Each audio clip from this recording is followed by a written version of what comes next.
Welcome to Five on the Floor. Thanks for joining us on your favorite podcast app, on Apple Podcasts.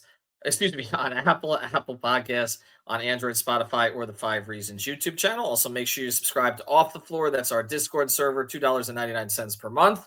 Link right here in the description.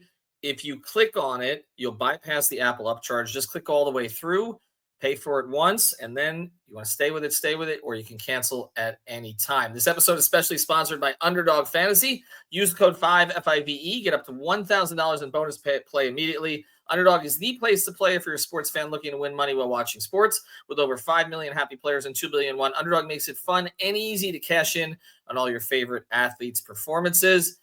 Like, say, if you wanted to play Terry Rozier's attempts today, like I did, he didn't end up going over them. But you can play pretty much anything on the Underdog app. So make sure you check it out using the code 5. Get up to $1,000 in bonus cash instantly. Here's the deal, though. Must be at least 18, 19 in Alabama or Nebraska, 19 in Colorado for some games, 21 in Massachusetts and Arizona, and present in the state where Underdog Fantasy operates. Terms apply, void in Colorado. Concerned with your play, call 1-800-GAMBLER or visit www.ncpgambling.org. And now, today's episode. Down the Biscayne. Yikes. 5 on the floor, ride for my dogs. Where here's the thing, you can check the score. Hustle hard, couple scars, wearing bubble frogs. Just like Butler said, you in trouble, y'all. Kept the floor playing, got it all banned. Y'all seen the block, stop with one hand. And Pat, we trust. You sound scared.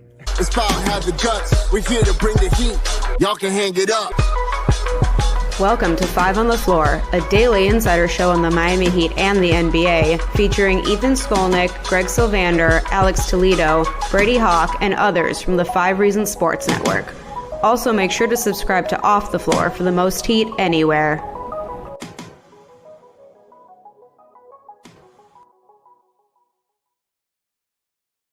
All right, welcome back to Five on the Floor. Here's today's floor plan. I'm Ethan Skolnick. You can follow me at Ethan J. Skolnick on Five Reasons Sports.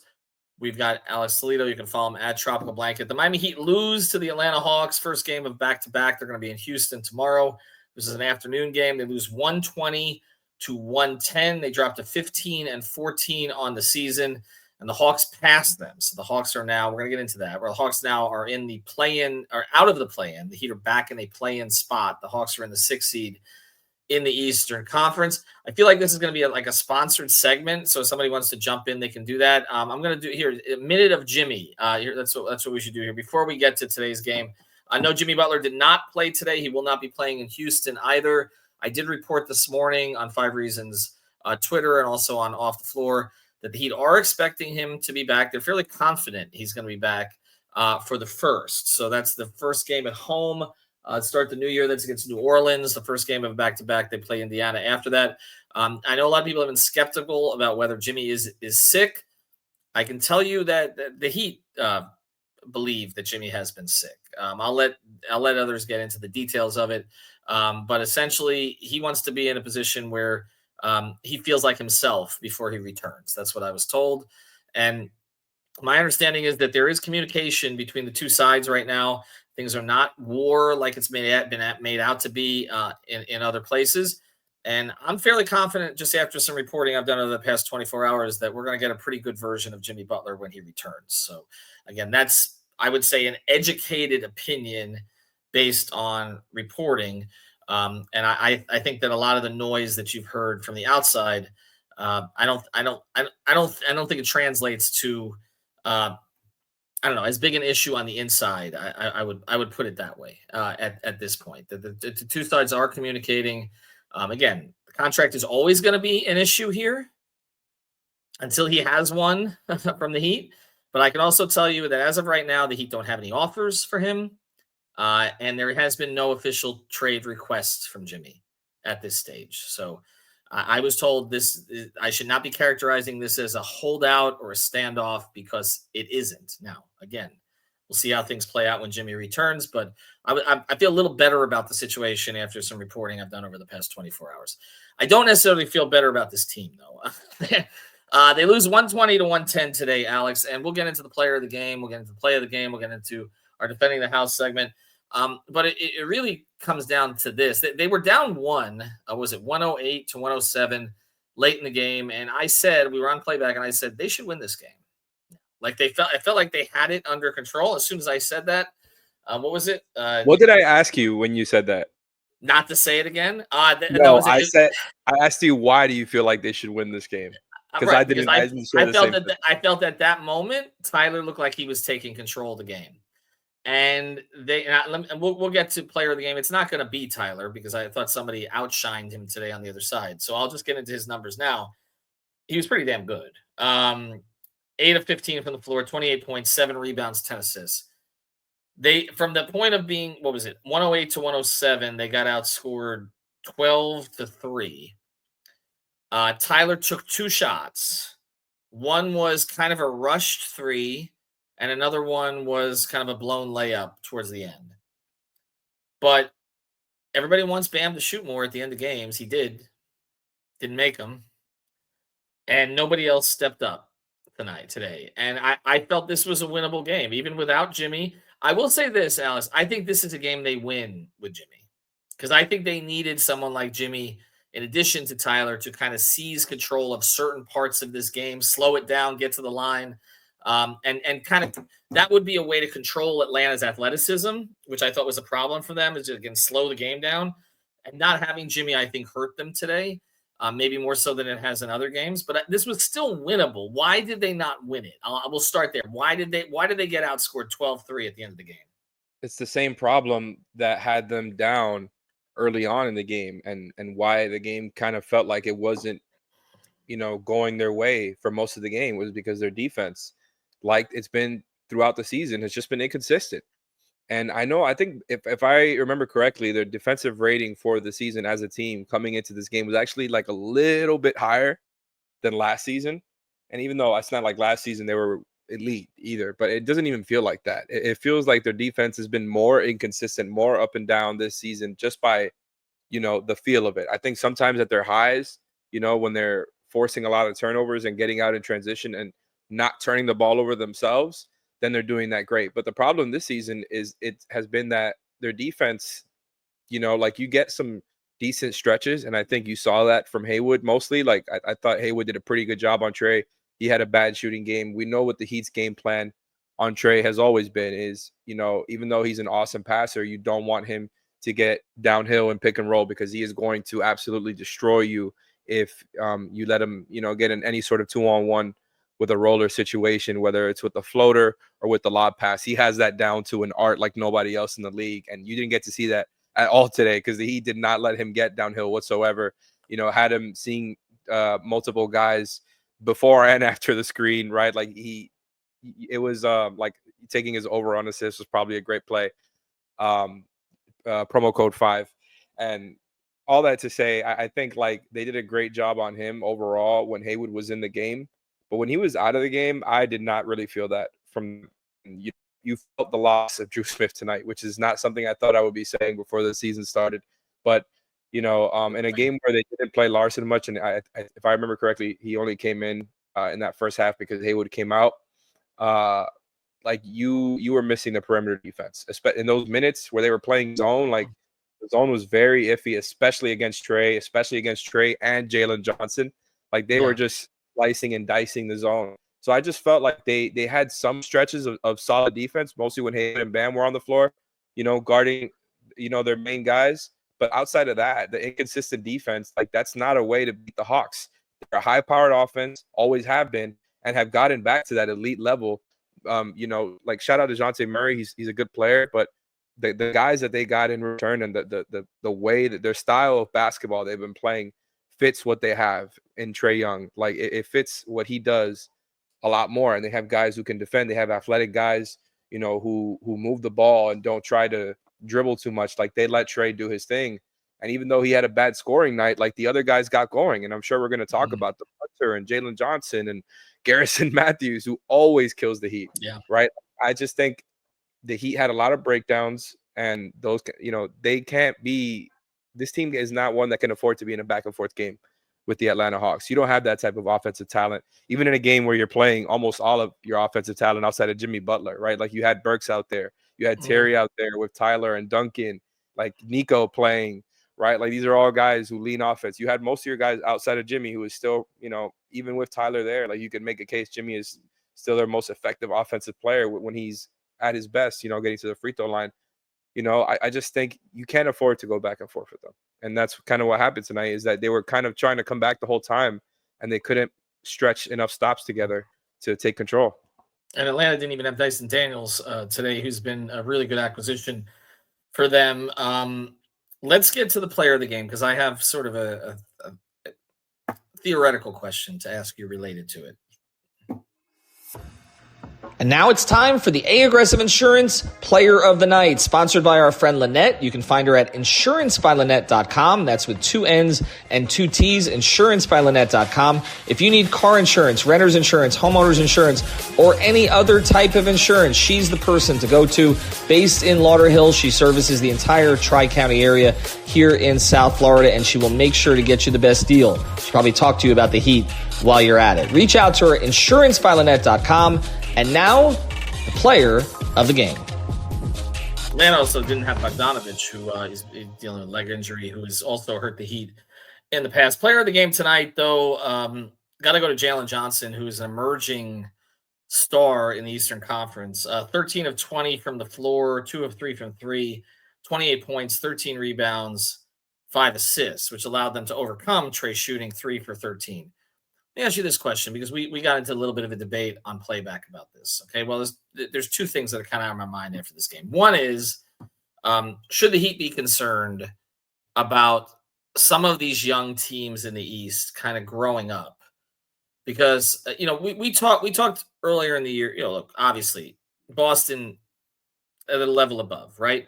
Cleveland seems to have figured things out with their core 4, which we didn't know if that was going to happen, but that was a team we projected to be pretty good. Orlando, we've talked about their young players. They kind of popped last year. Now they're doing it. I mean, they've beaten the Heat now, even without their top 2 players, okay, who eventually both of them are going to be back, Paolo and Franz, right? Okay.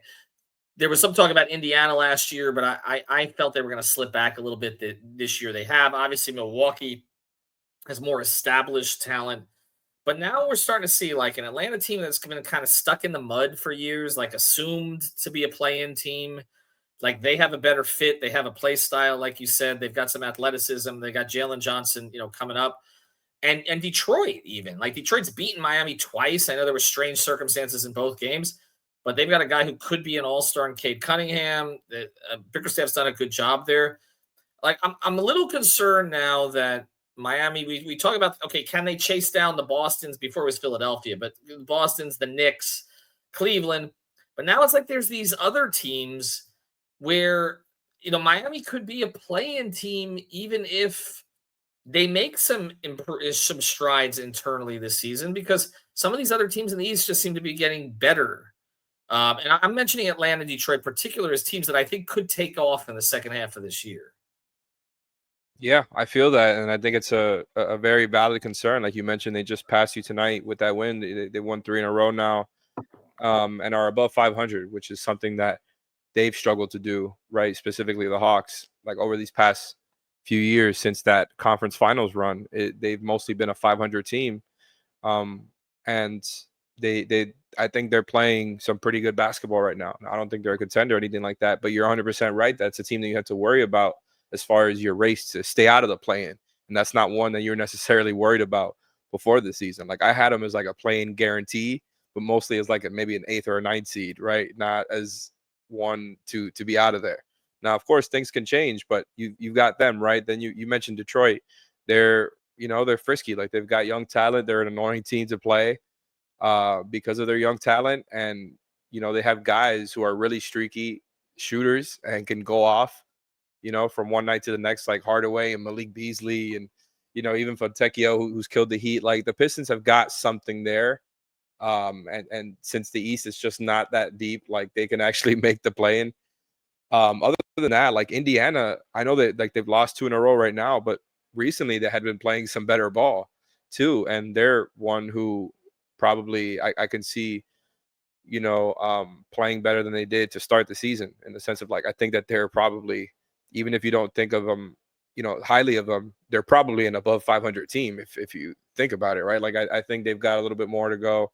So you've got to worry about multiple teams. And, that's without even mentioning Philadelphia, who is not close to you right now in the standings, but they're not that far either. Like they're 3.5 games behind you, behind the Heat. And that's a team that if they can, string together any sort of health, is going to be another team you got to worry about. Chicago's in the mix. Like these are teams that you thought you were, mostly better than and above outside of Philadelphia, right? Like I think they're in that class, and it's just who they've been the past couple of seasons. They've been a playing team. They've been a 500, more or less a 500 team. Like this is just who they are, especially without Jimmy Butler. Like it just kind of reinforces the stuff we've already seen, is that they don't have necessarily a style without him. They don't have an identity without him. And for as great as Tyler has been, he can't do it all himself. There's only so much he can do. They need him back, because without him, like they might be right back to where they were these past couple of seasons. Which again is another reason the Heat are in no rush to trade him, even with the circumstances lately. And you take a look at the teams in the East, and there are 4 teams that clearly are not contending to even be in the play-in. Washington, Toronto, Charlotte, and Brooklyn is going to be trading off pieces. So those 4 are out. So you've got 11 teams basically competing for 10 total spots. The only one of those teams I see selling off at the deadline is Chicago. Like they've already indicated that they're going to, right? Whether it's Vucevic or I know they've been trying to move Levine, but it looks like they're the one team. All the other teams in the East, they are pushing forward. Cleveland is certainly not going to be selling off. Boston's not going to be selling off. The Knicks are not going to be selling off. Orlando's going to be adding if they do anything at all. Milwaukee is in no position to really sell off, not as long as they have Giannis and Dame. Atlanta's not going to be doing that now. They were before, but not now. And I don't believe Indiana will. Detroit, I would think they're at a stage now. I mean, they've won 3 in a row. They're at a stage now where I think they'll be trying to add additional pieces to try to make sure they make the play-in. Like for some of these teams, like you mentioned, making the play-in is a big deal. Like Detroit makes the play-in, like after all the years of lack of success, like that would be celebrated in Detroit. And especially if it's a young player like Cade Cunningham who's taken a leap, who's helped them get there. So as desperate as things look last year, I mean, they've already won 15 games all last year, right? Or something like that. They got 14 this year. And then you're looking at, again, Chicago maybe sells off, and maybe, Philly likely takes that spot as long as they have enough healthy guys. So some of these teams absolutely could push Miami. I mean, Miami right now is only 2 games up on Detroit, and they lost them twice. They're a game and a half up on Indiana for 7 versus 8. And I guess, like you said, they're 3.5 up on Philadelphia. But, I mean, Philadelphia's roster is probably more talented once they have everybody, even with Paul George's drop-off. So there are just no guarantees for them right now. And I think it is a little bit concerning. I mean, we know what Miami can be at their best. But, again, you have to put yourself in position for that to matter. And this is the whole thing. Supposedly, we don't want to be a play-in team again. They wake up in the play-in. Okay, they're in the play-in, like through the start of the season, and they've been relatively healthy with the exception of Jimmy. Bam's played every game. Tyler's played every game. So you're talking about the 2 of the top 3 players have played every game this season. I think it is a little bit of a concern here, and it's why, again, you just can't take for granted that, okay, there's going to be a push coming when this team keeps finding the 500 level, like up, down. I mean, they push ahead and they come right back to it. Like and now they go to play a really talented young Houston team. They could be right back at 500 at the start of the year. And, and then, they're going to have to make some hay at home. All right, let's get to the play. Go back to this game for a second. The play of the day.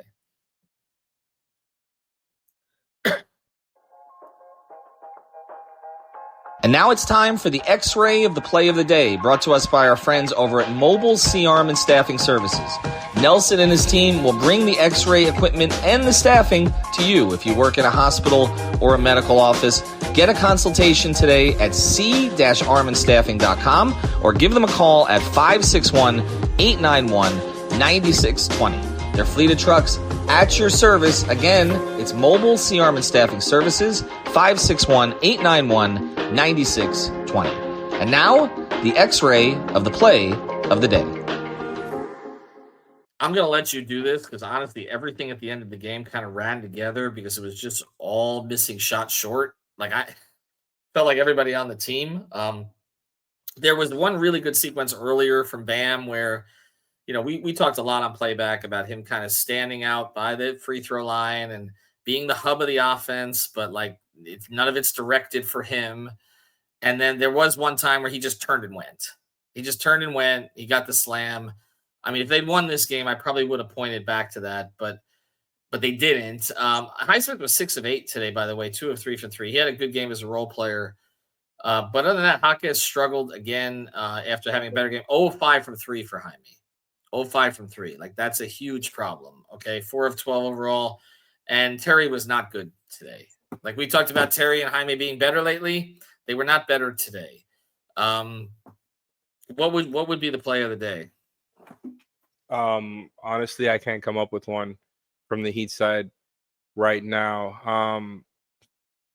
I would probably pick out one of the Hawks several times that they created a wide open 3, because that's honestly, like, that was the difference tonight. I think both teams had a very similar shot profile.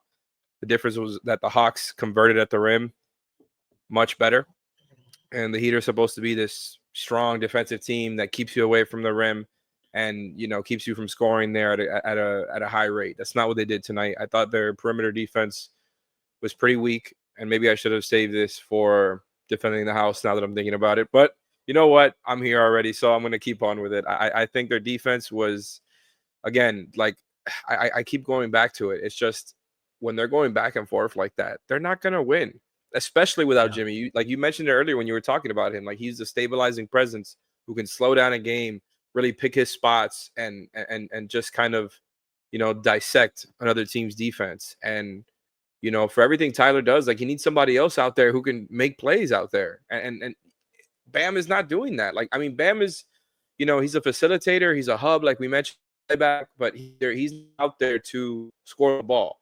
Like, they're just not using him in that way. It's obvious to anybody watching. I know everybody wants more from Bam as a scorer, and I do too. I think you can't excuse, like, the shot making aspect of it. I think that's where the down season has come from, like, with the shots that he makes in the paint.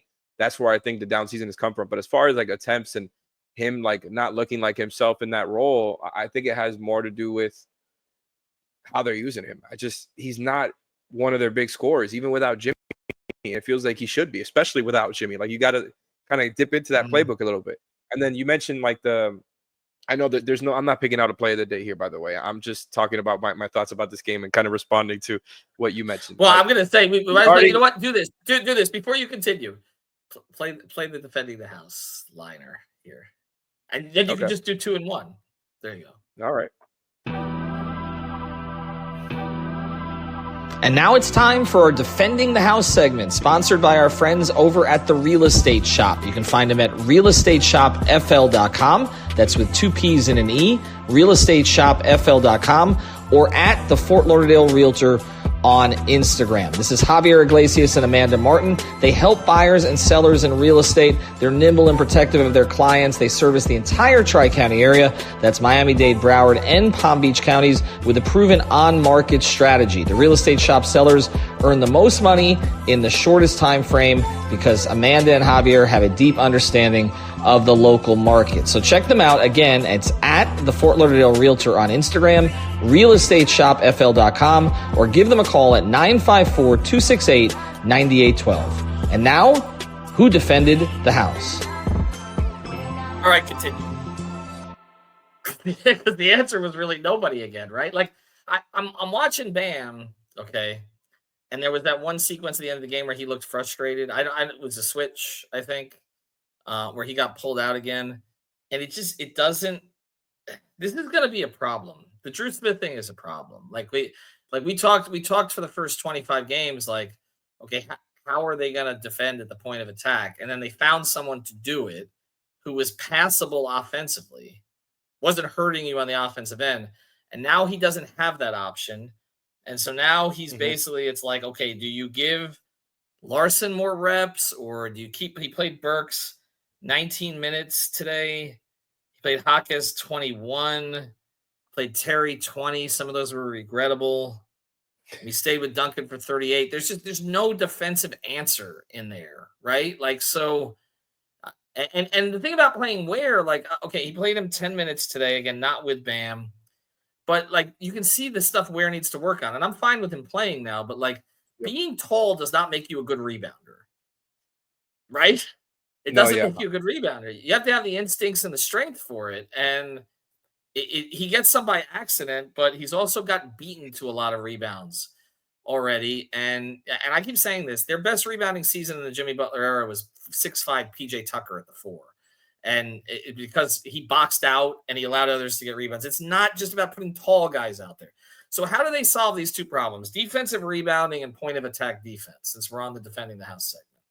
Well, I'm 100% with you on both of those things, and specifically where, just like I've mentioned before, seems like a guy who has always been tall and hasn't always had to work for the rebounds and getting great box out position because he's so tall and so much longer than everybody.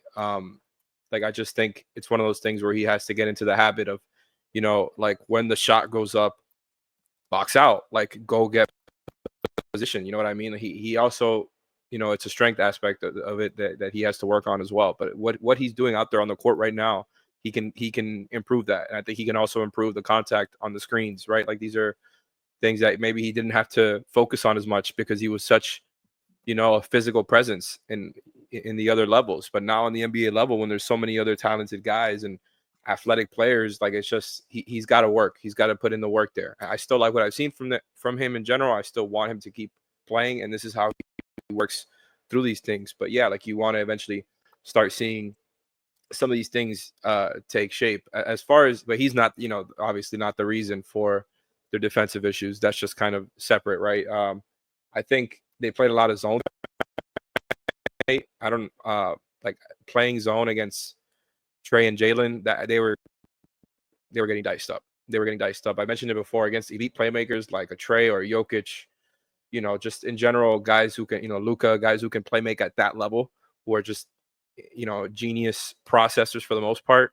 Like, I'm generally not a fan, especially when you got like the defensive personnel is not so great in the first place, and that's why you're playing the zone, right? So I like their zone in general, but tonight specifically with some of their lineups out there with like no Bam, no Haywood versus Trey and Jalen, maybe that's just a chunk of the minutes and not all that many, but those I didn't like, right? And I think like those are the types of stretches that hurt them throughout the game. I think Haywood is still a very strong defender, but outside of him, without Drew, like I think Pella is somebody that they're going to have to lean on, and I think that's a way that he can get better too. Because I think he's a pretty positive defender for a rookie wing, but I think he still can get better too. Like, I think Drew was just ahead of him, period. Specifically as a point of attack guy who can get around screens. Like, I like Larson one-on-one. I want to see him, just commit to fighting over screens and being that guy, because I think they kind of need him to be, and you mentioned the other thing I was going to say earlier. You mentioned Terry and Jaime.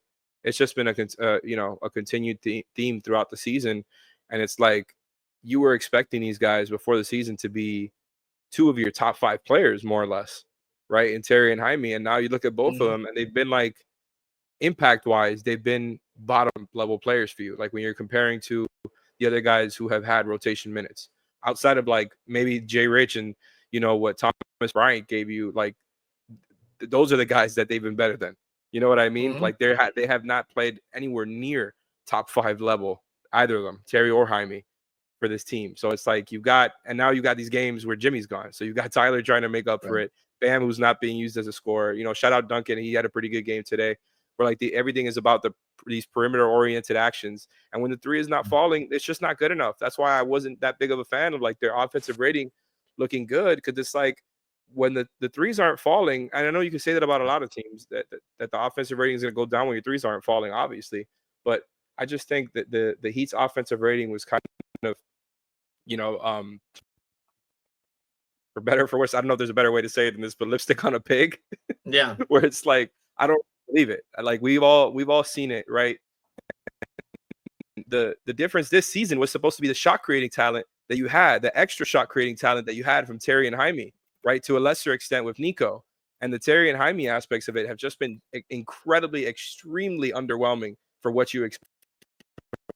And I think because you don't have those dynamics, from Terry and Jaime, like, you don't have that dynamic of their shot creation at a consistent level. Like, you're relying on the 3s to fall. And I like that, they take a good amount and they take some good ones. But when it's not falling, their offense is just not good enough. They don't score in the paint good enough. Everything else is just like, well, Jimmy, get us to the free throw line. Jimmy, like, slow things down. And get us a stop. Like, I just think right now they're just a middling team on both ends of the floor. They're not an elite defensive team in my opinion anymore.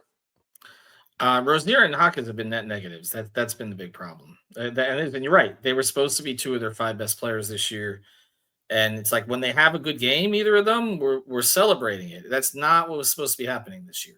Okay. And I know there are 2 different stages of their careers, 2 different contracts, all of that stuff.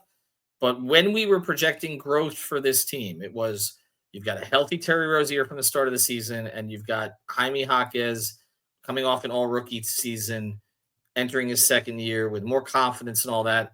Neither of those things have played out. And it's just too much to ask Tyler to kind of slay these dragons by himself all the time. I mean, that's kind of where we're at. Like, until Jimmy is consistently in the lineup, and again, as I said at the beginning, this illness appears to be legitimate. They're expecting you to be back on the 1st. Okay, it's not a standoff or a holdout or anything like that. And I'm expecting to get a very committed Jimmy Butler when he comes back because he knows the parameters. Everything we've talked about on this podcast, like, he has more to lose than the Heat do right now. Okay, he needs to play well over the next 4 months if he's going to get the things he wants going forward, either from them or from another team. But a lot of these games we've talked about. Well, Tyler did his thing. They lost anyway. And this is not the causation, correlation thing that I used to talk about. It's not him. Okay. It's not him. Like, they wouldn't be in these games without him, shooting 8 of 15 from the floor, 4 of 7 from 3, 28.7 rebounds, 10 assists. But then you look on the other side and you've got not just Jalen Johnson with 28, 13 and 5, but also you've got DeAndre Hunter with 26 and 5 coming off the bench. And you've got Garrison Matthews killing him with 18. He always does this. And you've got Trae Young dishing out 15 assists. That's too much. Ultimately, yeah, you can get within the game, but ultimately you're not going to be able to get over that hill. And again, we shouldn't be talking about that with the Atlanta Hawks. I mean, but that's where we're at right now. I want to thank the Miami Heat are not supposed to, sorry, Ethan, the Miami Heat are not supposed to give up a 79th percentile offensive rating. I get it. The Atlanta Hawks are great at that. That's what they do, but that is not a winning formula. And that's all kind of what it comes down to. It's happened too much this year. And I think where we're at right now, and this is why, again, they need a healthy and committed Jimmy Butler to come back to at least help them in some of these situations, is they're counting on Bam to do everything on defense and counting on Tyler to do everything on offense.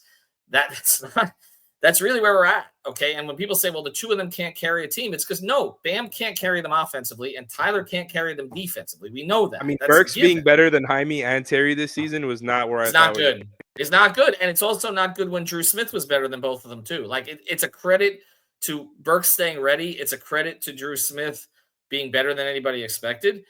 But it also shows that the floor that they had to get over was lowered because they just looked better in their roles than Rozier and Jaquez in particular have looked in theirs. And until that changes, this is going to be a very limited team. All right. Thanks, Alex. We appreciate it. Thanks to our sponsors, c-armandstaffing.com, insurancebylanette.com, realestateshopfl.com, and Underdog Fantasy. Use the code 5. Have a good one, everybody. Thank you for listening to the 5 on the Floor on the 5 Reasons Sports Network. After all, someone needs to listen to my dad.